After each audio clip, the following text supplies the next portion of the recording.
ನಮಸ್ತೆ ಮಕ್ಕಳೇ, ಬನ್ನಿ ಕೂತ್ಕೊಳ್ಳಿ.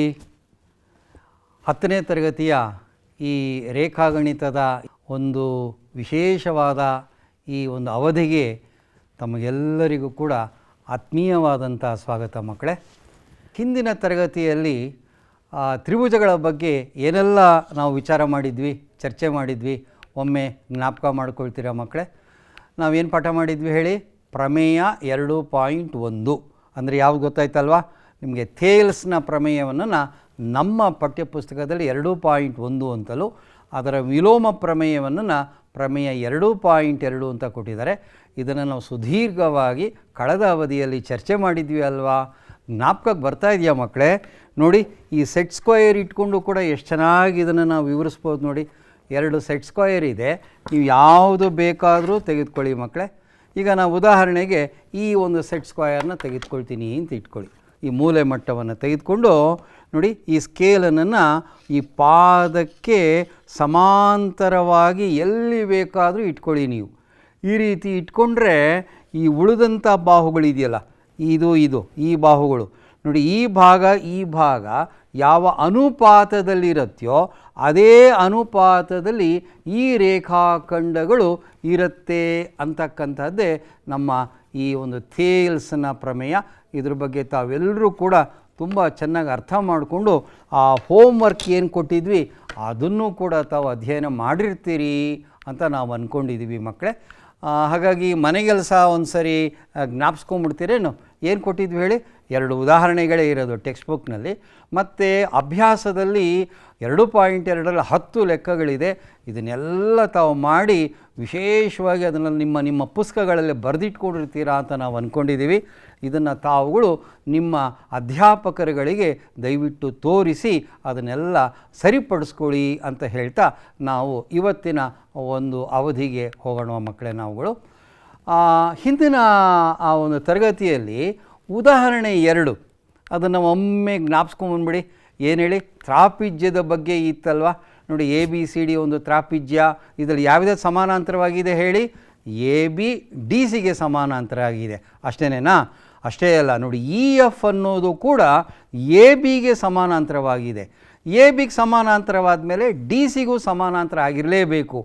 ಅಂದರೆ AB, EF, DC ಇವೆಲ್ಲವೂ ಸಮಾನಾಂತರವಾಗೋಯಿತು. EFನ್ನು ಎಲ್ಲಿ ಬೇಕಾದರೂ ಒಳಗಡೆ ನೀವು ರಚಿಸ್ಕೋಬೋದಲ್ವ ಮಕ್ಕಳೇ? ಇದರಿಂದ ನೀವೇನು ಅರ್ಥ ಮಾಡ್ಕೊಂಡಿದ್ವಿ ಜ್ಞಾಪಿಸ್ಕೊಳ್ಳಿ. ಸಾಧನೀಯ ಏನು ಅಂತಂದರೆ ನೋಡಿ, ನಾವು AE ಡಿವೈಡೆಡ್ ಬೈ ED ಆ ರೇಖಾಖಂಡಗಳನ್ನು ಗಮನಿಸಿ ಸಮ BF ರೇಖಾಖಂಡ FC ಅಂತ ಯೋಚನೆ ಮಾಡಿದ್ವಿ. ಇದನ್ನು ತಾವು ಇನ್ನೂ ಏನಾದರೂ ವಿಶೇಷವಾಗಿ ಅರ್ಥ ಮಾಡ್ಕೊಳ್ಳಿಕ್ಕೆ ಸಾಧ್ಯ ಆಯಿತಾ ಮಕ್ಕಳೇ? ಅದು ಅಥವಾ ಇದನ್ನು ಏನಾದರೂ ಸಾಮಾನ್ಯವಾಗಿ ಏನಾದ್ರೂ ತಾವು ಹೇಳಲಿಕ್ಕೆ ಸಾಧ್ಯವಾ? ಇದೊಂದು ವಿಶೇಷವಾದಂಥ ಒಂದು ಪ್ರಾಬ್ಲಮ್ ಮಕ್ಕಳೇ ಇದು. ಹಾಗಾಗಿ ಯಾವ ರೀತಿ ಹೇಳ್ಬೋದು ಇದನ್ನು ಅಂತಂದರೆ, ಒಂದು ತ್ರಾಪಿಜ್ಯದಲ್ಲಿ ಸಮಾಂತರ ಬಾಹುಗಳಿಗೆ ಒಂದು ಸಮಾಂತರ ರೇಖೆಯನ್ನು ಎಲ್ಲಿ ಬೇಕಾದರೂ ಎಳ್ಕೊಂಡ್ರೂ ಕೂಡ ಆಗ ಆ ಸಮಾಂತರ ರೇಖೆ ಏನು ಮಾಡುತ್ತೆ, ಆ ಅಸಮಾಂತರ ರೇಖೆಗಳಿದೆಯಲ್ಲ, ಬಾಹುಗಳಿದೆಯಲ್ಲ AD ಮತ್ತು BC, ಅವುಗಳನ್ನ ಏನು ಮಾಡತ್ತೆ ಹೇಳಿ? ಸಮಾನುಪಾತದಲ್ಲಿ ವಿಭಾಗಿಸುತ್ತದೆ. ನೋಡಿ, ಎಂಥ ಒಂದು ಒಳ್ಳೆ ರಿಸಲ್ಟ್ ಅಲ್ವ ಮಕ್ಕಳೇ ಇದು. ಯಾವುದೇ ತ್ರಾಪಿಜ್ಯ ತಗೊಳ್ಳಿ, ಅದರಲ್ಲಿ ಈ EF ಅನ್ನೋದನ್ನು ನಾವು ಎಲ್ಲಿ ಬೇಕಾದರೂ ಒಳಗಡೆಗೆ ಸಮಾಂತರವಾಗಿ ಎಳ್ಕೊಂಬಿಟ್ರೆ ಆ AD ಮತ್ತು BC ಇವೆರಡು ಅಸಮಾಂತರ ಬಾಹುಗಳಲ್ವ ಮಕ್ಕಳೇ, ಅವುಗಳು ನೋಡಿ ಒಂದೇ ಅನುಪಾತದಲ್ಲಿ ವಿಭಾಗ ಆಗ್ಬಿಡತ್ತಂತೆ. ಇದೆಲ್ಲ ಯಾವಾಗ ಸಾಧ್ಯ ಅಂತಂದರೆ, ನಾವು ಸಮಾಂತರ ರೇಖೆಗಳಿಗೆ ಎಲ್ಲಿ ಬೇಕಾದರೂ ಒಂದು ಸಮಾಂತರವಾದ ಮತ್ತೊಂದು ರೇಖೆಯನ್ನು ಎಳೆದಿದ್ದೇ ಆದರೆ ಆ ಅಸಮಾಂತರ ಬಾಹುಗಳು ಒಂದೇ ಅನುಪಾತದಲ್ಲಿ ಅವುಗಳು ವಿಭಾಗ ಆಗುತ್ತೆ ಅನ್ನೋದೇ ಈ ಒಂದು ಉದಾಹರಣೆ 2ರ ಒಂದು ವಿಶೇಷವಾದಂಥ ವಿಚಾರ. ತಾವು ಇದನ್ನು ನೆನಪಿಟ್ಕೊಳ್ಳಿ ಅಂತ ಹೇಳ್ತಾ ನಾನು ಮುಂದಕ್ಕೆ ಹೋಗ್ತಾ ಇದ್ದೀನಿ ಮಕ್ಕಳೇ. ಓಕೆ ಎಂಬುದನ್ನು ನಾವುಗಳು ಜ್ಞಾಪಿಸಿಕೊಳ್ಳೋಣ. ಓಕೆ, ಹಾಗಾಗಿ ನಾವು ಒಂದು ವಿಷಯವನ್ನು ನಿಮ್ಮ ಗಮನಕ್ಕೆ ತರ್ತಾ ಇದ್ದೀನಿ ಮಕ್ಕಳೇ. ನಿಮಗೆ ನಗು ಬರೋದೋ ಏನೋ ಗೊತ್ತಿಲ್ಲ, ನಮ್ಮ ಇಡೀ ಪಠ್ಯಪುಸ್ತಕದಲ್ಲಿ ಸಮಾನುಪಾತತೆ, ಅನುಪಾತ, ಸಮವಾಗಿರುವ ಅನುಪಾತ ಅನ್ನೋ ಒಂದು ಈ ಪದಗಳನ್ನು ಎಷ್ಟು ಬಾರಿ ಈ ಒಂದು ಅಧ್ಯಾಯದಲ್ಲಿ ಪ್ರಯೋಗ ಮಾಡಿದ್ದಾರೆ ಗೊತ್ತಾ? ಬೇಕಾದ್ರೆ ನೀವು ಒಂದು ಸರಿ ಎಣಿಸ್ ನೋಡಿ, ನಾನು ಎಣಿಸ್ ನೋಡಿದ್ದೀನಿ. ಎಷ್ಟು ಸಾರಿ ಇದನ್ನು ಪ್ರಯೋಗ ಆಗಿದೆ ಅಂದರೆ 24 ಬಾರಿ ಈ ಪದಗಳನ್ನು ಟರ್ಮ್ಸನ್ನು ಬಳಸಿದ್ದಾರೆ. ಅಂದರೆ ನಾನು ಏನು ಹೇಳಕ್ಕೆ ಹೋಗ್ತಾ ಇದ್ದೀನಿ ಅಂದರೆ, ಆ ಸಮಾನುಪಾತತೆ ಅನ್ನೋ ಪದವೇ ಇಡೀ ಅಧ್ಯಾಯದ ಜೀವಾಳ ಮಕ್ಕಳೇ. ಇದನ್ನು ನಾವು ಅರ್ಥ ಮಾಡ್ಕೊಳ್ಳೋದೇ ಇದ್ದರೆ ಈ ಅಧ್ಯಾಯ ಖಂಡಿತ ನಮಗೆ ಒಲಿಯುವುದಿಲ್ಲ. ಹಾಗಾಗಿ ತಮ್ಮನ್ನು ಅತ್ಯಂತ ಕಳಕಳಿಯಾಗಿ ಕೇಳ್ಕೊಳ್ತಾ ಇದ್ದೀನಿ, ಸಮಾನುಪಾತತೆ ಅನ್ನೋ ಒಂದು ಕಾನ್ಸೆಪ್ಟ್ ಏನಿದೆ, ಕಲ್ಪನೆ ಏನಿದೆ, ಪರಿಕಲ್ಪನೆ ಏನಿದೆ, ಅದನ್ನು ತಾವು ವಿಶೇಷವಾಗಿ ಅರ್ಥ ಮಾಡ್ಕೊಳ್ಳಿ ಅಂತ ಹೇಳ್ತಾ ನಾನು ಮುಂದಕ್ಕೆ ಹೋಗ್ತಾ ಇದ್ದೀನಿ ಮಕ್ಕಳೇ ಇವಾಗ. ಹಾಗಾಗಿ ಈಗ ನಾವು ಥೇಲ್ಸನ್ನ ಪ್ರಮೇಯದ ಈ 3 ಉಪಪ್ರಮೇಯಗಳಿದೆ ಮಕ್ಕಳೇ. ಥೇಲ್ಸ್ ಪ್ರಮೇಯ ಆಯಿತು, ಅದರ ವಿಲೋಮ ಆಯಿತು. ಈಗ ಅವಳು ಉಪಪ್ರಮೇಯಗಳನ್ನು ಅರ್ಥ ಮಾಡಿಕೊಳ್ಳೋ ಒಂದು ಸನ್ನಿವೇಶ ಬಂದಿದೆ. ಹಾಗಾಗಿ ಉಪಪ್ರಮೇಯ ಅದಕ್ಕೆ ಅರ್ಥ ಏನಾದರೂ ಗೊತ್ತಾ ಮಕ್ಕಳೇ ನಿಮಗೆ? ಒಂದು ಸರಿ ನೋಡೋಣ, ಜ್ಞಾಪಿಸ್ಕೋತೀರಾ ನೀವಾದ್ರೂ? ಏನಿರ್ಬೋದು ಉಪಪ್ರಮೇಯ ಅಂದರೆ? ನೋಡಿ, ಉಪಪ್ರಮೇಯ ಅಂದರೆ ಇಷ್ಟೇನೇ, ಆ ಪದವೇ ಹೇಳೋ ಹಾಗೆ ಒಂದು ಪ್ರಮೇಯದಿಂದ ಉಂಟಾಗಿರ್ತಕ್ಕಂಥ, ಅದರಲ್ಲೇ ಅಡಕವಾಗಿರ್ತಕ್ಕಂಥ ಒಂದು ವಿಚಾರ. ಹಾಗೂ ಅದನ್ನು ಕೇಳಿದ ತಕ್ಷಣ ನೀವೇನು ಹೇಳ್ತೀರಾ ಅಂದರೆ, ಸರ್ ಹೌದು, ಕರೆಕ್ಟು, ಸತ್ಯ, ಇದು ಆಗಿರುತ್ತೆ ಸರ್, ಸಾಧನೆ ನಾನೇ ಬೇಕಾದ್ರೆ ಹೇಳಲ್ಲ ಸರ್ ಅನ್ನೋ ಮಟ್ಟಿಗೆ ನೀವು ತಯಾರಾಗಿರ್ತೀರಿ. ಅಷ್ಟು ವಿಚಾರಗಳು ಪ್ರಮೇಯದಿಂದ ಅರ್ಥ ಆಗಿರುತ್ತೆ ನಿಮಗೆ. ಹಾಗಾಗಿ ಇಂಥ ಒಂದು ಹೇಳಿಕೆಗೆ ನಾವು ಉಪಪ್ರಮೇಯಗಳು ಅಂತ ಕರಿತೀವಿ ಮಕ್ಕಳೇ. ಹಾಗಾದರೆ ಉಪಪ್ರಮೇಯ ಅಂದರೆ ಅದು ಒಂದು ಪ್ರಮೇಯವೇ, ಒಂದು ಮೂಲ ಪ್ರಮೇಯದಿಂದ ಉಂಟಾದಂಥ ಜನರೇಟ್ ಆಗಿರ್ತಕ್ಕಂಥ ಮತ್ತೊಂದು ಪ್ರಮೇಯ. ಅದು ಸ್ವಯಂ ಸ್ಪಷ್ಟವಾಗಿರುತ್ತೆ. ಅಂದರೆ ಅಧ್ಯಾಪಕರು ನಮಗೆ ಸಾಧನೆ ಏನು ಹೇಳಬೇಕಾದ್ದೇ ಇಲ್ಲ, ಯಾಕೆಂದರೆ ನಮ್ಮ ಪ್ರಮೇಯ ಅರ್ಥ ಆಗಿರುತ್ತಲ್ವ. ಹಾಗಾಗಿ ಸ್ವಯಂ ಸ್ಪಷ್ಟವಾಗಿ ನಮ್ಗೆ ಅರ್ಥ ಆಗುತ್ತೆ. ಇಂಥ ವಿಚಾರಗಳಿಗೆ ನಾವು ಉಪಪ್ರಮೇಯಗಳು, ಇಂಗ್ಲೀಷ್ನಲ್ಲಿ ಇದನ್ನು ಕರಾಲರಿ ಅಂತ ಕರೀತಾರೆ ಮಕ್ಕಳು. COROLLERY, ಕರಾಲರಿ, ಕರಾಲರೀಸ್ ಅನ್ನೋದು ಪ್ಲೂರಲ್ ಫಾರಮ್. ಹಾಗಾದರೆ ಮೊದಲನೇ ಕರಾಲರಿ ಏನು, ಉಪಪ್ರಮೇಯ ಏನು ಅನ್ನೋದನ್ನು ನಾವೀಗ ನೋಡೋಣ ಮಕ್ಕಳೇ. ಜಾಮಿಟ್ರಿ, ರೇಖಾಗಣಿತ ಅರ್ಥ ಆಗಬೇಕು ಅಂದರೆ ನೀವು ಆ ಚಿತ್ರವನ್ನು ನೋಡ್ತಾನೇ ಇರಬೇಕು. ಅಲ್ಲಿ ಪಕ್ಕದಲ್ಲಿ ಏನು ಬರೀತಾ ಇರ್ತೀವಿ ಎರಡನ್ನೂ ನೀವು ಸಮ್ಮೇಳನ ಮಾಡಿಕೊಂಡ್ರೆ ಮಾತ್ರ ನಮಗೆ ಜಾಮಿಟ್ರಿ ಅರ್ಥ ಆಗುತ್ತೆ. ಹಾಗಾಗಿ ದಯವಿಟ್ಟು ಚಿತ್ರವನ್ನು ಅಲ್ಲಿ ಪಕ್ಕದಲ್ಲಿ ಬರ್ತಿರ್ತಕ್ಕಂಥ ಸ್ಟೇಟ್ಮೆಂಟ್ಸನ್ನು ಕೂಡ ತಾವು ಗಮನಿಸಬೇಕು. ನೋಡಿ, ಈ ಚಿತ್ರದಲ್ಲಿ ಏನಾಗಿದೆ ನೋಡಿ, ಯಾವುದಕ್ಕೆ ಸಮಾನಾಂತರವಾಗಿದೆ? ಡಿ ಅನ್ನೋದು BCಗೆ ಸಮಾನಾಂತರ ಆಗಿದೆ. ಹೌದಾ? ಹಾಗಾದರೆ ಏನಂತ ಹೇಳ್ಬೋದು? ನಮಗೆ ಏನು ಪ್ರಮೇಯ ಹೇಳುತ್ತೆ? ಥೇಲ್ಸ್ನ ಪ್ರಮೇಯ AD divided by DB is equal to AE divided by EC. ಇದಕ್ಕೆ BPT ಅಂತ ನಾವು ಇದನ್ನು ಕರಿತೀವಿ. ಇದು ನಮಗೆ ಗೊತ್ತೇ ಆಗಿದೆ ನಮಗೆ. ಈಗ ಉಪಪ್ರಮೇಯವನ್ನು ಇದರಿಂದ ತಗೊಂಬರ್ಬೇಕಂತೆ. ಹೇಗೆ ಮಾಡೋದು ಮಕ್ಕಳೇ? ಒಂದು ಕ್ಷಣ ತಾವು ಯೋಚನೆ ಮಾಡಿ, ಇನ್ಯಾವ ರೀತಿ ಇದನ್ನೆಲ್ಲ ಬರಿಬೋದು? 9ನೇ ತರಗತಿಯಲ್ಲಿ ನಿಮಗೆ ಆ ಒಂದು ಸಮಾನುಪಾತತೆ ಅದರ ಬಗ್ಗೆ ಜ್ಞಾಪಿಸ್ಕೊಳ್ಳಿ. ಎಷ್ಟೊಂದು ಗುಣಲಕ್ಷಣಗಳನ್ನು ಹೇಳ್ಕೊಟ್ಟಿದ್ದಾರೆ. ಅದನ್ನು ಜ್ಞಾಪಿಸ್ಕೊಂಡು ಈ ಥೇಲ್ಸ್ನ ಪ್ರಮೇಯ ಇನ್ಯಾವ ರೀತಿ ಬರೀಬೋದು ನೋಡಿ. ಐಡಿಯಾ ಬರ್ತಾ ಇದೆಯಲ್ವ ನಿಮಗೆ? ಹೀಗೆ ಹೇಳ್ಬೋದಾ? ಈ ಎರಡೂ ಕಡೆಗಳಲ್ಲಿ ಎಡಭಾಗ ಮತ್ತು ಬಲಭಾಗಕ್ಕೆ ಒಂದನ್ನು ಸೇರಿಸ್ಬಿಡೋಣ. ಒಂದನ್ನು ಸೇರಿಸೋದ ಏನಾಗುತ್ತೆ ಸರ್ ಅದರಿಂದ? ನೋಡಿ ಮಕ್ಕಳೇ, ಕೇವಲ ಎರಡೂ ಕಡೆಗಳಲ್ಲಿ ಒಂದನ್ನು ಸೇರಿಸ್ಬಿಟ್ರೆ ನೋಡಿ ಏನಾಗುತ್ತೆ ಮುಂದಿನ ಸ್ಟೆಪ್ನಲ್ಲಿ. AD divided by DB plus 1 ಸಮ AE divided by EC plus 1. ಎರಡು ಕಡೆ ಒಂದನ್ನು ಸೇರಿಸೋದು ಬರೆದ್ವಿ ಈಗ. ಬಟ್ ಸೇರಿಸೋದು ಹೇಗೆ ಮಕ್ಕಳೇ? ಸೇರಿಸ್ತಾ ಇದ್ದೀವಿ ನಾವೀಗ, ಇನ್ನೂ ಸೇರಿಸಿಲ್ಲ, ಬರೆದಿದ್ದೀವಿ ಅಷ್ಟೇನೆ. ಇದನ್ನು ಹೆಂಗೆ ಸೇರಿಸೋದು ಇದನ್ನು? ಹೌದು, ನಾವು ಅಂಕಗಣಿತದಲ್ಲಿ ಕಲ್ತಿದ್ವಲ್ಲ, ಲಾಸ ಕಂಡುಹಿಡಿಯೋದನ್ನು ಸಂಖ್ಯೆಗಳಿಗೆ, ಅದೇ ರೀತಿ ನೀವು ಇಲ್ಲಿ ಲಾಸ ತಗೋಬೇಕು. ಈಗ ಒಂದರ ಕೆಳಗೆ ಒಂದಿದೆ ಅಂತ ಭಾವಿಸ್ಕೊಂಡು DB ಮತ್ತು 1ಕ್ಕೆ ಲಾಸ ಎಷ್ಟಪ್ಪ ಅಂದರೆ DBನೇ ಲಾಸ ಆಗುತ್ತೆ. ಹಾಗಾಗಿ ಅಂಶದಲ್ಲಿ AD ಪ್ಲಸ್ DB ಬಂದ್ಬಿಡುತ್ತೆ. ಸಮ ನೋಡಿ, ಇಲ್ಲೂ ಕೂಡ ಒಂದರ ಕೆಳಗೆ ಒಂದು ಭಾವಿಸ್ಕೊಂಡು EC ಮತ್ತು 1 ಇವೆರಡಕ್ಕೆ ಲಾಸ ಹೇಳಿ ಅಂದರೆ ನೋಡಿ EC ಲಾಸ ಆಗುತ್ತೆ. ಇದು ಛೇದ ಆಯಿತು. ಅಂಶದಲ್ಲಿ AE ಪ್ಲಸ್ EC ಬಂತು. ನೋಡಿದ್ರಾ? ಒಂದನ್ನು ಸೇರಿಸೋದ್ರಿಂದ ಏನು ಆಗ್ತಾ ಇದೆ ನೋಡಿ ಮಕ್ಕಳೇ. ಈಗ ನೀವು ಚಿತ್ರವನ್ನು ನೋಡಲೇಬೇಕು. ಅಂಶವನ್ನು ಚಿತ್ರವನ್ನು ಗಮನಿಸಿ ಮಕ್ಕಳೇ. AD ಎಲ್ಲಿದೆ ನೋಡ್ಕೊಂಬನ್ನಿ ಚಿತ್ರದಲ್ಲಿ. ನೋಡಿ ಅಲ್ಲಿ ಅಲ್ಲಿ ಪಾಯಿಂಟರ್ ಮೂವ್ ಆಗ್ತಾ ಇದೆ ನೋಡಿ. ಅದಕ್ಕೆ ಏನು ಮಾಡಬೇಕಂತೆ, ಡಿ ಬಿಯನ್ನು ಸೇರಿಸ್ಬೇಕಂತೆ. ನೋಡಿ, ಎ ಡಿನ ಡಿ ಬಿಯನ್ನು ಸೇರಿಸ್ಬಿಟ್ರೆ ನಿಮಗೆ 9ನೇ ಕ್ಲಾಸಲ್ಲಿ ಕೆಲವು ನಿಯಮಗಳನ್ನು ಹೇಳ್ಕೊಟ್ಟಿದ್ದೀವಿ. ಆ ನಿಯಮಗಳನ್ನು 5 ನಿಯಮಗಳನ್ನು ಹೇಳ್ಕೊಟ್ಟಿದ್ದೀವಿ. ಅದನ್ನು ದಯಮಾಡಿ ಜ್ಞಾಪಿಸ್ಕೊಳ್ಳಿ. 2ನೇ ನಿಯಮವನ್ನು ಜ್ಞಾಪಿಸ್ಕೊಳ್ಳಿ ಮಕ್ಕಳೇ. ಎ ಡಿಗೆ ಡಿ ಬಿಯನ್ನು ಸೇರಿಸಿದ್ರೆ ಎ ಬಿ ಬಂದ್ಬಿಡುತ್ತೆ. ಸೊ ಎ ಬಿ ಭಾಗಿಸು ಡಿ ಬಿ ಆಗೋಯಿತು ಸಮ. ಅದೇ ರೀತಿ ಬಲಭಾಗಕ್ಕೆ ಬನ್ನಿ. A E plus E C ಚಿತ್ರ ನೋಡಿ. ಎ ಇ ತೋರಿಸ್ತಾ ಇದ್ದೀವಿ, ಅದರ ಕೆಳಗೆ ಇ ಸಿ ಇದೆ. ಅವೆರಡನ್ನ ನಿಯಮ 2ರ ಪ್ರಕಾರ ಕೂಡಿದಾಗ ನೋಡಿ ನಮಗೇನು ಬರುತ್ತೆ, ಎ ಸಿ ಬಂದ್ಬಿಡುತ್ತೆ. A C by E C ಆಗೋಯಿತು. ನೋಡಿದ್ರ, ಆ ಒಂದನ್ನು ಸೇರಿಸೋ ಐಡಿಯಾವನ್ನು ಆ ಪುಣ್ಯಾತ್ಮ ಯಾರು ಕೊಟ್ಟರು, ಅದನ್ನು ಸಹಾಯದಿಂದ ಹೇಗೆ ಮಾಡಿದ್ವಿ, ಅದರ ಫಲವಾಗಿ ನಮಗೆ ಇವಾಗ ಯಾವ ಬಾಹುಗಳು ಸಮಾನುಪಾತತೆ ಇಲ್ಲಿ ಇದೆ ಅನ್ನೋದು ಗೊತ್ತಾಗ್ತಾ ಇದೆ ನೋಡಿ. ಇಡೀ ಬಾಹು ಎ ಬಿ ಅದರ ಅಳತೆಯನ್ನು ಚಿತ್ರದಲ್ಲಿ ನೋಡಿ.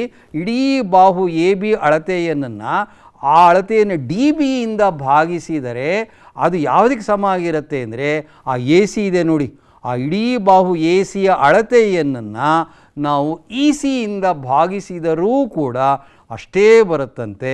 ಹಾಗಾಗಿ A B, D B, A C, E C ಇವುಗಳೆಲ್ಲ ಒಂದೇ ಅನುಪಾತದಲ್ಲಿದೆ. ಇದನ್ನೇ ಸಮಾನುಪಾತತೆ ಅಂತ ನಾವು ಕರಿತೀವಿ. ಹಾಗಾಗಿ ಉಪಪ್ರಮೇಯ 1ಕ್ಕೂ ಆ ಬಿ ಪಿ ಟಿಗೂ ಇರುವ ವ್ಯತ್ಯಾಸ ನೋಡ್ಕೊಂಬನ್ನಿ ಮಕ್ಕಳೇ ಒಂದು ಸರಿ. ನೋಡಿ, ಬಿ ಪಿ ಟಿ ನೋಡಿ, A D divided by D B.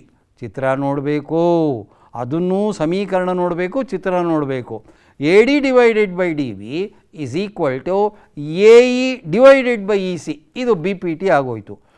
ಮೊದಲನೇ ಉಪಪ್ರಮೇಯ ಏನು ಹೇಳ್ತಾ ಇದೆ, ಇಡೀ ಎ ಬಿ ಬಾಹು ಅಳತೆಯನ್ನು ಡಿ ಬಿಯಿಂದ ಭಾಗಿಸ್ಕೊಳ್ಳಿ. ಅಳತೆಯಿಂದ ಏನೋ ಒಂದು ಅಂಕಿ ಬರುತ್ತೆ. ಅದೇ ಅಂಕ ನಿಮಗೆ ಎ ಸಿ ಬಾಹುವನ್ನು ಇ ಸಿಯಿಂದ ಭಾಗಿಸಿದಾಗಲೂ ಅಷ್ಟೇ ಬರುತ್ತೆ ಅನ್ನೋದೇನೇ ಉಪಪ್ರಮೇಯ 1. ಏನು ಚೆನ್ನಾಗಿದೆಯಲ್ವ ಮಕ್ಕಳೇ. ಥೇಲ್ಸ್ನ ಪ್ರಮೇಯ ಕೇಳ್ತಾ ಇದ್ರೇ ಸಂತೋಷ ಆಗುತ್ತೆ. ಇನ್ನು ಉಪಪ್ರಮೇಯ 1 ಯಾವ ಮಟ್ಟಕ್ಕೆ ನಮ್ಮನ್ನು ತೆಗೆದುಕೊಂಡು ಹೋಗ್ತಾ ಇದೆ ನೋಡಿ ಮಕ್ಕಳೇ. ಇದನ್ನೇ ನಾವು 9ನೇ ಕ್ಲಾಸ್ನಲ್ಲಿ ಕಾಂಪೊನೆಂಡೋ ಅಂತ ಕರೆದ್ವಿ ಮಕ್ಕಳೇ. ಕಾಂಪೊನೆಂಡೋ, ಇನ್ವರ್ಟೆಂಡೋ, ಡಿವಿಡೆಂಡೋ ಈ ಪದಗಳೆಲ್ಲ ನೀವು 9ನೇ ಕ್ಲಾಸಲ್ಲಿ ಕೇಳಿದ್ದೀರಿ. ಹಾಗಾಗಿ ಅದನ್ನೇ ಈ 1ನ್ನು 2 ಕಡೆಗೆ ಸೇರಿಸ್ಬಿಟ್ರೆ ಆ ಬರ್ತಕ್ಕಂಥ ಫಲಿತಾಂಶಕ್ಕೆ ನಾವು ಕಾಂಪೊನೆಂಡೋ ಅಂತ ಕರೆದಿದ್ದೀವಿ. ಹೌದಾ? ಅರ್ಥ ಆಯ್ತಲ್ವ ನಿಮಗೆ? ಉಪಪ್ರಮೇಯ 1 ಅರ್ಥ ಆಯ್ತಲ್ವ? ಹಾಗಾದರೆ ನಾವೀಗ 2ನೇ ಉಪಪ್ರಮೇಯಕ್ಕೆ ಹೋಗೋಣ. ಓಕೆ. ಅಥವಾ ಅದಕ್ಕೂ ಮುಂಚೆ ಒಂದು ಕೆಲಸ ಮಾಡೋಣ ಮಕ್ಕಳೇ. ಇದು ಬಿ ಪಿ ಟಿ, ಇದು ಉಪಪ್ರಮೇಯ 1. ಈ ಉಪಪ್ರಮೇಯಕ್ಕೂ ಏನಾದರೂ ವಿಲೋಮ ಏನಾದರೂ ಇದೆಯಾ ಮಕ್ಕಳೇ? ಇದಕ್ಕೂ ವಿಲೋಮ ಇರುತ್ತಾ? ಅಂದರೆ A D divided by D B is equal to A C divided by E C ಆದರೆ ಆಗ ಡಿ ಅನ್ನೋದು ಬಿ ಸಿಗೆ ಸಮಾನಾಂತರವಾಗಿರುತ್ತೆ ಅಂತ ಹೇಳೋಕ್ಕೆ ಸಾಧ್ಯ ಇದೆಯೇ? ಹೌದಾ ಇಲ್ವಾ ಅನ್ನೋದನ್ನು ತಾವು ಚರ್ಚೆ ಮಾಡಿ ನಿಮ್ಮ ಅಧ್ಯಾಪಕರ ಜೊತೆಗೆ ತಾವೆಲ್ಲರೂ ಚರ್ಚೆ ಮಾಡಿದ್ರೆ ಮಾತ್ರ ಇದು ಒಂದು ಪೂರ್ಣ ಆಗತ್ತೆ ಮಕ್ಕಳೇ ಈ ವಿಚಾರ. ಹಾಗಾಗಿ ನಾವೀಗ ಉಪಪ್ರಮೇಯ 2ಕ್ಕೆ ಹೋಗ್ತಾ ಇದ್ದೀವಿ. ಅದೇ ಚಿತ್ರ ತೆಗೆದುಕೊಳ್ಳೋಣ. ಮತ್ತೊಮ್ಮೆ ಬಿ ಪಿ ಟಿಯನ್ನು ಬರ್ಕೊಂಬಿಡೋಣ. ಈ ರೀತಿ ಬರ್ಕೊಂಡಾಯಿತು. ಈಗೇನು ಸರ್ ಮಾಡ್ತೀರಾ? 1ನ್ನು ಸೇರಿಸಿದ್ರಿ ಆ ಉಪಪ್ರಮೇಯ 1ಕ್ಕೆ. ಈಗೇನು ಕಳಿತೀರೇನೋ ಅಥವಾ ಗುಣಿಸ್ತೀರೇನೋ ಭಾಗಿಸ್ತೀರೇನೋ ಅಂದರೆ ನೋ, ಅದು ಯಾವುದೂ ಅಲ್ಲ ಮಕ್ಕಳೇ. ಈಗ ಈ ಬಿ ಪಿ ಟಿಗೆ ನಾವೇನು ಮಾಡಬೇಕು, ಒಂದು ವ್ಯುತ್ಕ್ರಮವನ್ನು ತೆಗೆದುಕೊಳ್ಳಬೇಕು. ನೋಡಿ, ವ್ಯುತ್ಕ್ರಮ ಅಂದರೆ ಏನು ನೋಡಿ, ಅಂಶವನ್ನು ಛೇದವನ್ನು ಅಂಶ ಮಾಡ್ಕೊಂಬಿಡಿ. So D B divided by A D is equal to E C divided by A E ಆಗೋಯಿತು. ಇದಕ್ಕೆ ವ್ಯುತ್ಕ್ರಮ ಅಂತ ಕರಿತೀವಿ. ಹೌದು, ಏನಾಯ್ತು ಸರ್ ಇದರಿಂದ? ವ್ಯುತ್ಕ್ರಮ ತಗೊಂಬಿಟ್ರೆ ಇನ್ನೊಂದು ಉಪಪ್ರಮೇಯ ಬಂದ್ಬಿಡುತ್ತೆ? ಖಂಡಿತ ಇಲ್ಲ ಮಕ್ಕಳೇ. ಈಗ ನಾವು 2 ಕಡೆಗಳಲ್ಲಿ 1ನ್ನು ಆ್ಯಡ್ ಮಾಡಬೇಕು. ಮಾಡಿ ತಗೊಳ್ಳಿ, ಗೊತ್ತೇ ಇದೆಯಲ್ಲ ನಿಮಗೆ. ಹಿಂದೆ ಎಲ್ಲ ನೋಡಿದ್ರಲ್ಲ, ಈಗ ತಾನೇ ನೀವು ಸೇರಿಸಿ ಆ್ಯಡ್ ಮಾಡೋದು ಗೊತ್ತೇ ಇದೆ ನಿಮಗೆಲ್ಲ. ಸಹ ತಗೊಂಡು ಆ್ಯಡ್ ಮಾಡಿ. ಈಗ ನಿಮಗೆ ಆ ನಿಯಮ 2ನ್ನು ತೆಗೆದುಕೊಂಡು ಇದನ್ನೆಲ್ಲ ಕೂಡಿದ್ರೆ ನೋಡಿ ಮಕ್ಕಳೇ, ಈಗೇನು ಬಂತೇಳಿ, ಎ ಬಿ ಅಳತೆಯನ್ನು ಎ ಡಿಯಿಂದ ಭಾಗಿಸ್ಬೇಕಂತೆ. ಅಷ್ಟೇ ಬರುತ್ತಂತೆ. ಇ ಸಿ ಅಳತೆಯನ್ನು ಎ ಇಯಿಂದ ಭಾಗಿಸಿದಾಗಲೂ ಅಷ್ಟೇ ಬರುತ್ತಂತೆ. ಓಹೋ, ಉಪಪ್ರಮೇಯ 1ಕ್ಕೂ 2ಕ್ಕೂ ಎಷ್ಟು ಅಜಗಜಾಂತರ ಇದೆ ಗಮನಿಸಿ. ಓವರ್ಲ್ಯಾಪ್ ಮಾಡ್ಕೋಬೇಡಿ.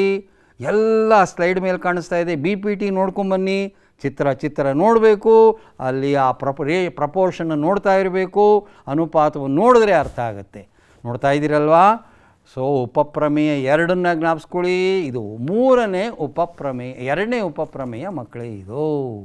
ಹೌದಾ? ನೆಕ್ಸ್ಟ್ ಹೋಗೋಣ.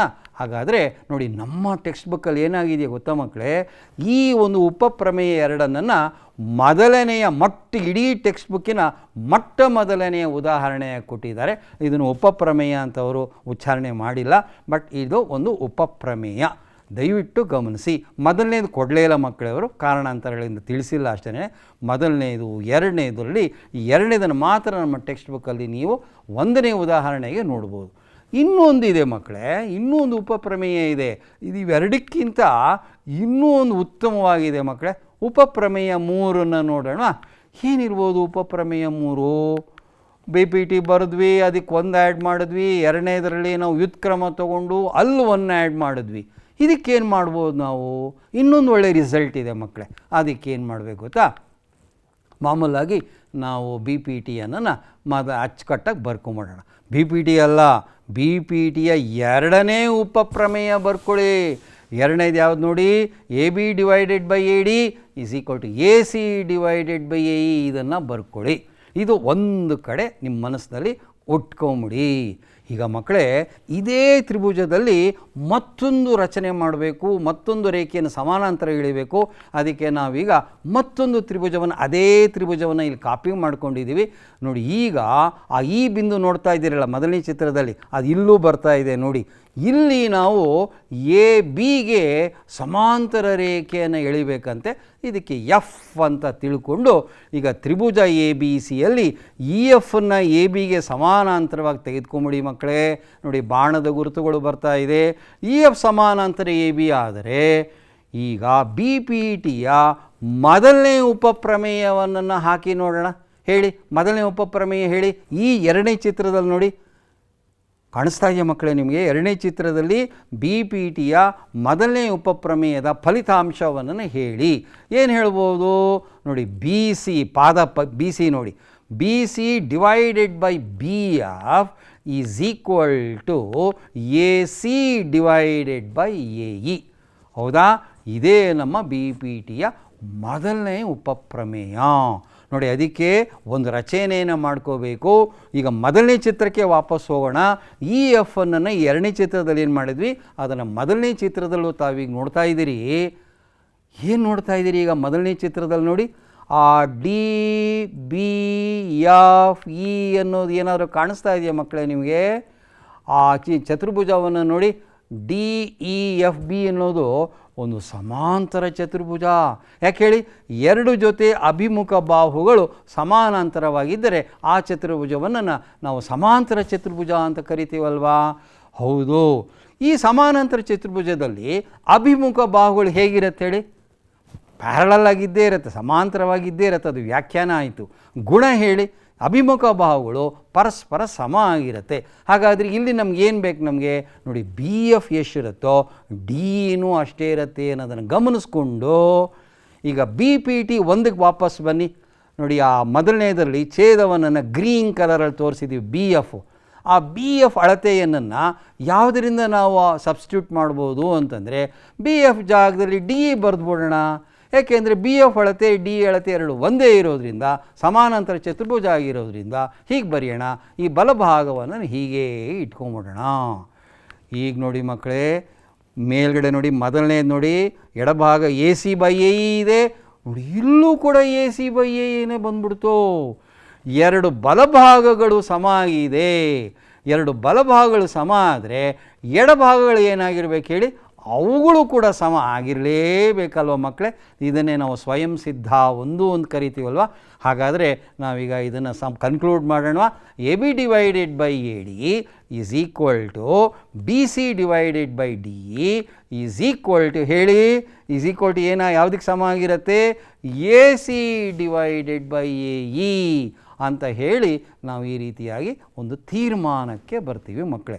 ಅಂದರೆ ಒಟ್ಟಾರೆ ಇಷ್ಟೇ ಮಕ್ಕಳೇ, ತ್ರಿಭುಜ ABCಯ 3 ಬಾಹುಗಳು ಅನುಕ್ರಮವಾಗಿ ತ್ರಿಭುಜ ADಯ 3 ಬಾಹುಗಳಿಗೆ ಸಮಾನುಪಾತತೆಯಲ್ಲಿರುತ್ತೆ.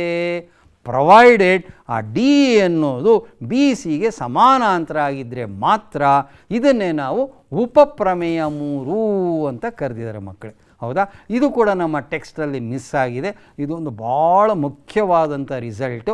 ಹಾಗಾಗಿ ತಮ್ಮ ಗಮನಕ್ಕೆ ಇದನ್ನು ತರ್ತಾ ಇದ್ದೀನಿ. ಇದನ್ನೆಲ್ಲ ತಾವು ಅಚ್ಚುಕಟ್ಟಾಗಿ ಬರ್ಕೊಂಡು ಅಭ್ಯಾಸ ಮಾಡಿ ಅಂತ ಹೇಳ್ತಾ ನಾನಿವಾಗ ಇದೆಲ್ಲ ಸಾರಾಂಶವನ್ನು ನಿಮ್ಮ ಮುಂದೆ ಇಡ್ತಾ ಇದ್ದೀನಿ ಮಕ್ಕಳೇ. ಒಂದು ಚಿತ್ರ ಬಂದಿದೆ, ಡಿ ಬಿ ಸಿಗೆ ಸಮಾನಾಂತರವಾಗಿದೆ. ಹಾಗಾಗಿ ಆ ಬಿ ಪಿ ಟಿಯ ಪ್ರಕಾರ ಏನಿದೆ ನೋಡ್ಕೊಳ್ಳಿ, A D divided by D B is equal to A E divided by E C ಅಂತ ಹೇಳ್ಬೋದು. ಸೊ ಒಂದು ಟೇಬಲ್ನ ಈ ರೀತಿ ಹಾಕ್ಕೊಳ್ಳೋಣ. ನೋಡಿ ಎಷ್ಟು ಚೆನ್ನಾಗಿದೆ ಟೇಬಲ್ಲು. ಉಪಪ್ರಮೇಯ 1, ಉಪಪ್ರಮೇಯ 2, ಉಪಪ್ರಮೇಯ 3. ಉಪಪ್ರಮೇಯ 1 ಹೇಳಿ ನೋಡೋಣ, ಜ್ಞಾಪಕ ಮಾಡ್ಕೊಳ್ಳಿ. ಈ ಚಿತ್ರಕ್ಕೆ ಅನ್ವಯಿಸಿ ಹೇಳಿ ನೋಡೋಣ ಯಾವುದ್ಯಾವುದು ಅನುಪಾತ ಸೇಮ್ ಇರುತ್ತೆ ಅಂತ. ಉಪಪ್ರಮೇಯ 1 ಹೇಳಿ. ಎ ಬಿ ಎನ್ನನ್ನು ಯಾವುದರಿಂದ ಭಾಗಿಸ್ತೀರಿ? ಹೌದಾ? ಎ ಬಿ ಎನ್ನನ್ನು ಡಿ ಬಿ ಅಳತೆಯಿಂದ ಭಾಗಿಸಿದ್ರೆ ಅದು ಯಾವುದಕ್ಕೆ ಸಮ ಆಗಿರುತ್ತೆ ಅಂದರೆ ಎ ಸಿ ಎನ್ನನ್ನು ಇ ಸಿಯಿಂದ ಭಾಗಿಸಿದ್ರು ಅಷ್ಟೇ ಬರುತ್ತೆ ಅನ್ನೋದೇ ಉಪಪ್ರಮೇಯ 1ರ ಸಾರಾಂಶ. ಉಪಪ್ರಮೇಯ 2 ಹೇಳಿ ಮಕ್ಕಳೇ. ಯಾವ್ದು ಚೇಂಜ್ ಮಾಡ್ತೀರಿ ಹೇಳಿ? ಛೇದವನ್ನು ಚೇಂಜ್ ಮಾಡ್ಕೊಂಬಂದ್ಬಿಡಿ, ಅಂಶ ಹಾಗೆ ಇಟ್ಕೊಂಬಿಡಿ. ಎ ಬಿ ಅಳತೆಯನ್ನು ಆ ಮೇಲ್ಗಡೆ ಭಾಗ ಇದೆಯಲ್ಲ ಎ ಡಿಯಿಂದ ಭಾಗಿಸ್ಕೊಳ್ಳಿ. ಅದು ಯಾವುದಕ್ಕೆ ಸಮ ಆಗಿರುತ್ತೆ ಅಂದರೆ ಎ ಸಿ ಎನ್ನನ್ನು ಎ ಇಯಿಂದ ಭಾಗಿಸಿದಾಗಲೂ ಅಷ್ಟೇ ಬರುತ್ತೆ. ಕಂಪೇರ್ ಮಾಡ್ಕೋತಾ ಇರಬೇಕು, ಚಿತ್ರ ನೋಡ್ತಾ ಇರಬೇಕು, ಮನಸ್ಸು ಎಲ್ಲೂ ಹೋಗದಿರೋ ಹಾಗೆ ನೋಡಿದ್ರೆ ಇದು ಖಂಡಿತ ನಿಮ್ಮದಾಗ್ಬಿಡುತ್ತೆ. ಹೌದು, ಉಪಪ್ರಮೇಯ 3 ಹೇಳಿಬಿಡಿ ನೋಡೋಣ. ಕಮಾನ್ ಹೇಳಿ. ಯಾವ ಯಾವ ಬಾಹುಗಳು, ಯಾವ ತ್ರಿಭುಜದ ಯಾವ ಬಾಹುಗಳು ನೋಡ್ಕೊಂಬನ್ನಿ. ಹೀಗೆ ಹೇಳ್ಬೋದಾ? ಎ ಬಿ ಅನ್ನನ್ನು ಎ ಡಿಯಿಂದ ಭಾಗಿಸ್ಕೊಳ್ಳಿ, ಅದು ಯಾವುದಕ್ಕೆ ಸಮ ಆಗಿರುತ್ತೆ ಹೇಳಿ? ಪಾದಗಳು ನೋಡ್ಕೊಂಬನ್ನಿ. ಬಿ ಸಿ ಅನ್ನನ್ನು ಡಿ ಇಂದ ಭಾಗಿಸ್ಕೊಳ್ಳಿ, that is equal to C A by E A ಅಂತ ಹೇಳಿ ನಾವು ಈ ರೀತಿಯಾಗಿ ಹೇಳ್ಬೋದು ಮಕ್ಕಳೇ. ಈ 3 ರಿಸಲ್ಟ್ಸ್ ಇದೆಯಲ್ಲ ಮಕ್ಕಳೇ, ಇದು ನಮ್ಮನ್ನು ಯಾವ ಮುಂದಿನ ದಿನಗಳಲ್ಲಿ ಯಾವ ಮಟ್ಟಕ್ಕೆ ಕರ್ಕೊಂಡು ಹೋಗುತ್ತೆ ಅಂದರೆ ಎಂತೆಂಥ ಸೊಗಸಾಗಿರುವ ಲೆಕ್ಕಗಳನ್ನು ಮಾಡ್ಬೋದು ಅಂದರೆ ನೀವೇ ಅದನ್ನು ನಿಮ್ಮ ಅನುಭವಕ್ಕೆ ಪಡ್ಕೊಳ್ತಾ ಇದ್ದೀರಿ. ನಿಮಗೆ ತುಂಬ ಒಳ್ಳೆಯದಾಗತ್ತೆ. ಇದನ್ನೆಲ್ಲ ಮಾಡಿ ಅಂತ ಹೇಳ್ತಾ ನಾನಿವಾಗ ಒಂದು ಲೆಕ್ಕವನ್ನು ನಮ್ಮ ಟೆಕ್ಸ್ಟ್ ಬುಕ್ಕಿಂದಲೇ ಒಂದು ಒಳ್ಳೆಯ ಲೆಕ್ಕ ಮಾಡಿ ತೋರಿಸ್ತಾ ಇದ್ದೀನಿ. ಅಭ್ಯಾಸ 2.2 8ನೇ ಲೆಕ್ಕ ಮಕ್ಕಳೇ. ತ್ರಿಭುಜದ ಯಾವುದಾದರೂ 2 ಬಾಹುಗಳ ಮಧ್ಯ ಬಿಂದುಗಳನ್ನು ಸೇರಿಸುವ ರೇಖೆಯು 3ನೇ ಬಾಹುವಿಗೆ ಸಮಾಂತರವಾಗಿರುತ್ತೆ ಅಂತ ಹೇಳಿ ನಾವೀಗ ಸಾಧಿಸ್ಬೇಕಂತೆ. ಅದು ಈಗ ತಾನೇ ಕಲ್ತ್ವಲ್ಲ, ಕಳೆದ ಅವಧಿಯಲ್ಲಿ ಕಲ್ತ್ವಲ್ಲ, ಪ್ರಮೇಯ 2.2 ಅದನ್ನು ಉಪಯೋಗಿಸಿ ಸಾಧಿಸಿ ಅಂಥೇಳಿ 8ನೇ ಲೆಕ್ಕಾಗಿ ನಮ್ಮ ಪುಸ್ತಕದಲ್ಲಿ ಇದೆ. ಹಾಗಾದರೆ ಇದಕ್ಕೆ ಚಿತ್ರ ಏನು ಮಾಡಬೇಕು, ಯಾವ ರೀತಿ ಎಳ್ಕೋಬೇಕು ಗೊತ್ತಲ್ವಾ? ನೋಡಿ, ಇದನ್ನು ನೀವು ಆಲ್ರೆಡಿ 9ನೇ ತರಗತಿನಲ್ಲಿ ಬೇರೆ ರೀತಿಯಲ್ಲಿ ಸಾಧನೆ ಮಾಡಿದ್ರಿ. ನೀವು ಬಾಕೋ ಬಾ ಈ ಸರ್ವಸಮ ತ್ರಿಭುಜದ ಒಂದು ಪರಿಕಲ್ಪನೆ ಇದೆಯಲ್ಲ, ಅದನ್ನಿಟ್ಕೊಂಡು ಮಾಡಿದ್ರಿ ನೀವು. ಎಷ್ಟು ದೊಡ್ಡ ಸ್ಟೆಪ್ಸ್ ಬರುತ್ತೆ, ಒಂದು ಪುಟ ಬೇಕು ಆ ಸಾಧನೆ ಬರೆಯೋಕ್ಕೆ. ಇವತ್ತು ಚಿಟಿಕೆ ಹೊಡೆಯೋದ್ರಲ್ಲಿ 2 ಸ್ಟೆಪ್ನಲ್ಲಿ ಇದನ್ನು ಸಾಧಿಸ್ಬಿಡ್ಬೋದು ಮಕ್ಕಳೇ. That is the beauty of Thales theorem ಅಂತ ಹೇಳಿ ಭಾಳ ಸಂತೋಷದಿಂದ ನಾನು ನಿಮ್ಮ ಮುಂದೆ ತಿಳಿಸ್ತಾ ಇದ್ದೀನಿ. ಚಿತ್ರ ಬರ್ತಾ ಇದೆ. ಓಕೆ, ದತ್ತದಲ್ಲಿ ಏನು? ತ್ರಿಭುಜ ಎ ಬಿ ಸಿಯಲ್ಲಿ ಒಂದು ಅಸಮಬಾಹು ತ್ರಿಭುಜನೇ ಹಾಕ್ಕೋಬೇಕು ಮಕ್ಕಳೇ. ನೀವು ಇನ್ನು ಯಾವಾಗಲೂ ಸಮದ್ವಿಬಾಹು ಹಾಗೆಲ್ಲ ಹಾಕ್ಕೋಬೇಡಿ. ಯಾವುದೇ ಇದು ಮಧ್ಯ ಬಿಂದುಗಳು? ಫಸ್ಟ್ ಪಾಯಿಂಟ್ ನೋಡಿ, A D is equal to D B. ನೋಡಿ, ಅಲ್ಲೊಂದು ಬಿಂದು ಬಂತು ಎ ಬಿ ಮೇಲೆ. ಅದು ಹೇಗಿದೆ ಅಂದರೆ ಅದಕ್ಕೆ ಡಿ ಅಂತ ಹೆಸರು ಕೊಟ್ಬಿಟ್ರೆ ಎ ಡಿ ಮತ್ತು ಡಿ ಬಿ ಸಮ ಆಗೋಯಿತು. ಹೌದಾ? ಅದೇ ರೀತಿ 2ನೇ ಪಾಯಿಂಟ್ ನೋಡಿ, ಅಲ್ಲಿ ದತ್ತದ ಕೆಳಗೆ ನೋಡಿ A E is equal to E C ಅಂತೆ. ಸೊ ಎ ಸಿ ಮೇಲೆ ಈ ರೀತಿ ಸ್ಕೇಲ್ ತೊಗೊಂಡು ಎ ಸಿನ ಅಳತೆ ಮಾಡಿಕೊಂಡು ಅದರ ಕರೆಕ್ಟಾಗಿ ಮಧ್ಯದಲ್ಲಿ ಗುರ್ತು ಹಾಕ್ಬಿಡಿ. ಇದಕ್ಕೆ ಇ ಅಂತ ಹೆಸರು ಕೊಟ್ಬಿಡಿ. ಅಲ್ಲಿ 2 ಗೀಟನ್ನು ಹಾಕೋದನ್ನು ಸಮವಾಗಿ ಪ್ಯಾರಲಲ್ಲಾಗಿ ಹಾಕೋದನ್ನು ಮರಿಬೇಡಿ. ಸೊ ಹಾಗಾದರೆ ಡಿ ಅನ್ನೋದು ಎ ಬಿಗೆ ಮಧ್ಯಬಿಂದು, ಇ ಅನ್ನೋದು ಎ ಸಿಗೆ ಮಧ್ಯಬಿಂದು ಆಯಿತು. ಹಾಗಾದರೆ ಏನನ್ನು ಸಾಧಿಸಬೇಕು ಅಂದರೆ ಆ ಡಿ ಮತ್ತು ಇಗಳನ್ನು ಸೇರಿಸಿದಾಗ ಬರ್ತಕ್ಕಂಥ ರೇಖಾಖಂಡವು ಅದು ಬಿ ಸಿಗೆ ಸಮಾನಾಂತರವಾಗಿರುತ್ತೆ ಅಂತ ಹೇಳಿ ನಾವು ಸಾಧಿಸಬೇಕಂತೆ. ನಿಮಗೆ ಬಹುಶಃ ಇಷ್ಟೊತ್ತಾಗಲೇ ಥೇಲ್ಸ್ ಪ್ರಮೇಯ ಕಾಣಿಸ್ತಾ ಇದೆ, 3 ಉಪಪ್ರಮೇಯಗಳು ಕೂಡ ನಿಮಗೆ ಕಾಣಿಸ್ತಾ ಇದೆ. ಯಾವುದನ್ನು ಅಪ್ಲೈ ಮಾಡಬೇಕು ಅನ್ನೋದಷ್ಟೇ ನಾವೀಗ ತೀರ್ಮಾನ ಮಾಡೋಣ. ಈಗ ನಾವು ಸಾಧನೆ ನೋಡ್ಕೊಂಬರೋಣ ಇವಾಗ. ಓಕೆ, ಎ ಡಿ ಮತ್ತು ಡಿ ಬಿ 2 ಪರಸ್ಪರ ಆ ಉದ್ದಗಳಲ್ಲಿ ಸಮ ಆಗಿರೋದ್ರಿಂದ ಅವುಗಳನ್ನು ಭಾಗಿಸಿದ್ರೆ ಏನು ಬರಬೇಕು ಹೇಳಿ? ಒಂದು ಬರಲೇಬೇಕು. ಯಾಕೆ ಎರಡು ಸಮ ಇದೆ, ಎರಡು 3 ಸೆಂಟಿಮೀಟ್ರ್ ಇರ್ಬೋದು, 4 ಇರ್ಬೋದು. ಹಾಗಾಗಿ ಅದನ್ನು ಭಾಗಿಸಿದ್ರೆ ಒಂದು ಬರಲೇಬೇಕು. ಹಾಗೇನೇ ಎ ಇನ ಇ ಸಿಯಿಂದ ಭಾಗಿಸಿದ್ರೆ ಎಷ್ಟು ಬರುತ್ತೆ ಹೇಳಿ? ಒಂದೇ ಬರಬೇಕು. ಕಾರಣ ಅವುಗಳು ಮಧ್ಯ ಬಿಂದುಗಳು ಅಂತ ಹೇಳಿ ನಮಗೆ ಲೆಕ್ಕದಲ್ಲಿ ದತ್ತದಲ್ಲಿ ಕೊಟ್ಟಿದ್ದಾರೆ. ಎರಡೂ ಒಂದು ಆಗಿರೋದ್ರಿಂದ ಹಾಗಾಗಿ ನಾವು ಹೀಗೆ ಹೇಳ್ಬೋದ ಮಕ್ಕಳೇ, ಆದ್ದರಿಂದ A D divided by D B must be equal to A E by divided B C ಅಂಥೇಳಿ ಸ್ವಯಂ ಸಿದ್ಧ ಒಂದು. ಹೌದಾ? ಇದು ಎಷ್ಟು ಮುಖ್ಯ ನೋಡಿ ಮಕ್ಕಳೇ, ಸ್ವಯಂ ಸಿದ್ಧಗಳು ಭಾಳ ಮುಖ್ಯ ಆಗುತ್ತೆ. ಹೌದಾ? ಎರಡೂ ಒಂದಕ್ಕೆ ಸಮ ಆಗಿರೋದ್ರಿಂದ ಈ ಎರಡು ಎಡಭಾಗಗಳು ಸಮ ಆಗೋಯಿತು. ಹಾಗಾದರೆ ಈಗ ನೋಡಿ, ಇವಾಗ ಎ ಡಿಯನ್ನು ಡಿ ಬಿಯಿಂದ ಭಾಗಿಸಿದಾಗ ಎಷ್ಟು ಬರುತ್ತೋ, ಎ ಇಯನ್ನು ಇ ಸಿಯಿಂದ ಭಾಗಿಸಿದಾಗಲೂ ಅಷ್ಟೇ ಬಂದರೆ ಪ್ರಮೇಯ 2.2 ಜ್ಞಾಪಕಕ್ಕೆ ಬರ್ತಾ ಇದೆಯಾ ಮಕ್ಕಳೇ ನಿಮಗೆ? Therefore we can you not say that D ಅನ್ನೋದು ಬಿ ಸಿಗೆ ಸಮಾಂತರವಾಗಿರುತ್ತೆ ಅಂತ ಹೇಳ್ಬೋದಲ್ವಾ? ಆ ಬಿ ಪಿ ಟಿಯ ವಿಲೋಮ ನೋಡಿ ಮಕ್ಕಳೇ, ಎಷ್ಟು ಚೆನ್ನಾಗಿ ನಮಗೆ ಸಹಾಯ ಮಾಡ್ತಾ ಇದೆ. ಹೌದಾ? ನೋಡಿ, ಈ ಪ್ರಮೇಯಕ್ಕೆ ನಾವು ಏನಂತ ಕರೆದಿದ್ವಿ ಅಂದರೆ, ಇದನ್ನು ನಾವು ಮಧ್ಯಬಿಂದು ಪ್ರಮೇಯ, ಮಿಡ್ ಪಾಯಿಂಟ್ ಥಿಯರಮ್. ಇದೊಂದು ಭಾಳ ಮುಖ್ಯವಾದಂಥ ಪ್ರಮೇಯ. 9ನೇ ಕ್ಲಾಸಲ್ಲಿ ಕಲ್ತಿದ್ವಿ. ಆದರೆ ಇವತ್ತು ನಿಮಗೆಲ್ಲ ತುಂಬ ಆನಂದ ಆಗಿರ್ಬೋದು. ಎಷ್ಟು ಸೊಗಸಾಗಿ, ಆ್ಯಕ್ಚುಲಿಗೆ ಒಂದೇ ಸ್ಟೆಪ್ ಅಂತ ಹೇಳ್ಬೋದು ಇದನ್ನು. ನೋಡಿ, ಅವೆರಡು 1 ಆಗಿರೋದ್ರಿಂದ A D divided by D is equal to A E by E C ಅನ್ನೋದನ್ನು ಚಿತ್ರ ನೋಡೇ ಹೇಳ್ಬಿಡ್ಬೋದು. ತತ್ಕ್ಷಣವೇ ಬಿ ಪಿ ಟಿಯ ವಿಲೋಮವನ್ನು ಜ್ಞಾಪಿಸ್ಕೊಂಬಿಟ್ರೆ ನೀವು ಈ ಕೆಲಸ ಆಗೇ ಹೋಗ್ಬಿಡುತ್ತೆ. ಅಷ್ಟು ಪ್ರೂಫ್ ದೊಡ್ಡದಾಗಿತ್ತು. ಇವತ್ತಿನ ದಿವಸ ಒಂದು ಸಾಲಲ್ಲಿ ಮಾಡಿ ಮುಗಿಸಿದ್ದೀವಿ. ಹಾಗಾಗಿ ದಯವಿಟ್ಟು ತಾವು ಅರ್ಥ ಮಾಡ್ಕೊಳ್ಳಿ, ಆ ಮಹಿಮೆಯನ್ನು ಅರ್ಥ ಮಾಡ್ಕೊಳ್ಳಿ. ಥೇಲ್ಸ್ನ ಪ್ರಮೇಯ, ಉಪಪ್ರಮೇಯಗಳು, ಅದರ ವಿಲೋಮ ಎಷ್ಟು ಮುಖ್ಯ ಅನ್ನೋದನ್ನು ತಾವು ದಯವಿಟ್ಟು ಅರ್ಥ ಮಾಡ್ಕೊಳ್ಳಿ ಅಂತ ಹೇಳ್ತಾ, ಮಕ್ಕಳೇ ಹಾಗಾದರೆ ಒಂದು ಲೆಕ್ಕವನ್ನು ನಾವು 2.2ರಿಂದ ಬಿಡಿಸಿದ್ವಿ. ಈ ಥರದ್ದು ಇನ್ನೂ 9 ಲೆಕ್ಕಗಳಿದೆ, ಉದಾಹರಣೆ ಲೆಕ್ಕಗಳಿದೆ. ಇದನ್ನೆಲ್ಲ ತಾವು ಮರೀದ ಹಾಗೆ ಇವತ್ತೇನೇ ತಾವು ಮಾಡಿ ಅಚ್ಚುಕಟ್ಟಾಗಿ ಪುಸ್ತಕದಲ್ಲಿ ಬರೆದು ನಿಮ್ಮ ಅಧ್ಯಾಪಕರುಗಳಿಗೆ ತೋರಿಸಿ ಅವರ ರುಜುಗಳನ್ನು ತೆಗೆದುಕೋಬೇಕು ಅಂತ ನಾನು ನಿಮ್ಮಂತೆ ಭಾಳ ಕಳಿಕಳಿಯಾಗಿ ನಿಮ್ಮನ್ನು ಕೇಳ್ಕೊಳ್ತಾ ಇದ್ದೀನಿ ಮಕ್ಕಳೇ. ಹಾಗಾದರೆ ನಾವು ಇಷ್ಟರವರೆಗೆ ಏನನ್ನು ಅರ್ಥ ಮಾಡ್ಕೊಂಡ್ವಿ ಗೊತ್ತಾ? ಸಮರೂಪತೆಯ ಬಗ್ಗೆ, ಆಕಾರಗಳು ಒಂದೇ ಇರುವ ಚಿತ್ರಗಳ ಬಗ್ಗೆ, ಅದರಲ್ಲೂ ವಿಶೇಷವಾಗಿ ತ್ರಿಭುಜಗಳಲ್ಲಿ ಮಾತ್ರ ನಾವು ನೋಡ್ತಾ ಬಂದಿದ್ವಿ. ಸೊ ಸಮರೂಪ ತ್ರಿಭುಜಗಳಲ್ಲಿ ಏನಾಗಿರುತ್ತೆ? ಮೊದಲನೇ ಒಂದು ಗುಣ ಏನು ಹೇಳಿ? ಅವುಗಳು ಸಮಕೋನೀಯತೆಯನ್ನು ಹೊಂದಿರುತ್ತೆ. ಹಾಗಾಗಿ ಮತ್ತು ಆ ಪರಸ್ಪರ ಬಾಹುಗಳು ಏನಾಗಿರುತ್ತೆ ನೋಡಿ, ಅನುರೂಪ ಬಾಹುಗಳು ಸಮಾನುಪಾತತೆಯಲ್ಲಿರುತ್ತೆ ಅನ್ನೋದನ್ನು ಕೂಡ ನಾವು ಹಿಂದೆ ಗಮನಿಸಿದ್ವಿ. ಹಾಗಾದರೆ ನೀವು ಇನ್ನೊಂದು ವಿಶೇಷವಾದ ಮನೆಗೆಲಸವನ್ನು ಮಾಡ್ತೀರಾ. ಆ ಲೆಕ್ಕಗಳನ್ನು ಮಾಡೋದ್ರ ಜೊತೆಗೆ ಈ ಒಂದು ಗುಣಗಳಿಗೆ ಸರಿಯಾಗಿ ಇರುವ ಹಾಗೆ ಒಂದು ವಿಶೇಷವಾದ ಸ್ಕೇಲು, ಪೆನ್ಸಿಲ್ ಎಲ್ಲ ತೊಗೊಂಡು, ಕಂಪಾಸಸ್ಸು, ಪ್ರೊಟ್ರಾಕ್ಟರ್ ಎಲ್ಲ ತೊಗೊಂಡು ಕೆಲವು ಚಿತ್ರಗಳನ್ನು ಹಾಕಿ ಮಕ್ಕಳೇ.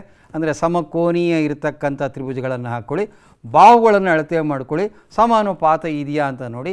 ಸಮಾನುಪಾತ ಇರೋ ಹಾಗೆ ಬಾಹುಗಳ ಅಳತೆಗಳನ್ನು ಇಟ್ಕೊಂಡು ನೀವು ಚಿತ್ರಗಳನ್ನು ರಚನೆ ಮಾಡಿ, ಸಮಕೋನೀಯ ಆಗಿದೆಯಾ ಇಲ್ವಾ ಅನ್ನೋದನ್ನು ಕೋನಮಾಪಕ ತಗೊಂಡು ಎಳೆಯೋದ್ರ ಮೂಲಕ ನೀವು ಈ ಗುಣಗಳನ್ನು ವಿಶೇಷವಾಗಿ ಅರ್ಥ ಮಾಡ್ಕೊಳ್ಳಿ.